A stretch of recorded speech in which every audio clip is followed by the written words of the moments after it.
Méditation du 9 mai, l'origine des Samaritains. Comme ils craignaient aussi le Seigneur, ils nommèrent n'importe qui parmi eux comme prêtres des hauts lieux. Ces prêtres officiaient pour eux dans les maisons des hauts lieux. 2 Rois 17, le verset 32 dans la version Nouvelle Bible Seconde. Le mot crainte apparaît 11 fois dans les 12 derniers versets de 2 Rois 17, indiquant ainsi que la crainte de Dieu était le thème déterminant de l'exil des Israélites. 2 Rois 17, le verset 29 est également le seul endroit de l'Ancien Testament où un habitant de l'ancien royaume d'Israël est désigné comme Samaritain. Regardons de plus près l'origine de ce peuple détesté des Juifs, même à l'époque de Jésus. Samarie a été la capitale des 10 tribus pendant la grande partie de l'histoire du royaume du Nord. L'endroit où a été nommé Summer, du nom de celui qui aurait vendu à Omri la colline sur laquelle la ville a été construite. Samaria signifie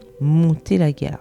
Le nom de cette ville devient ironique dans la mesure où montrer la garde était ce que les habitants faisaient le moins, sans parler de la garde spirituelle. Lorsqu'Israël a été pris par les Assyriens, la Samarie a été dépeuplée et dévastée par la guerre. Dans un effort pour détruire l'identité des quelques juifs qu'il a laissés dans la région, le roi assyrien a fait venir des colons des villes païennes telles que Hamath, Babylone et Ava, au verset 24, et qui ont apporté avec eux leur culte idolâtre. Comme la terre avait été détruite et laissée en friche, des animaux sauvages, notamment des lions, ont commencé à la peupler. Les nouveaux colons ont fait savoir au roi d'Assyrie que la raison d'un tel fléau était qu'ils ne connaissaient pas l'Éternel. Un des prêtres déportés a cherché à leur transmettre la connaissance de Dieu, mais n'a pas pu les persuader d'abandonner leurs idoles. Au contraire, ils ont mêlé leur fausse religion à celle de l'Éternel.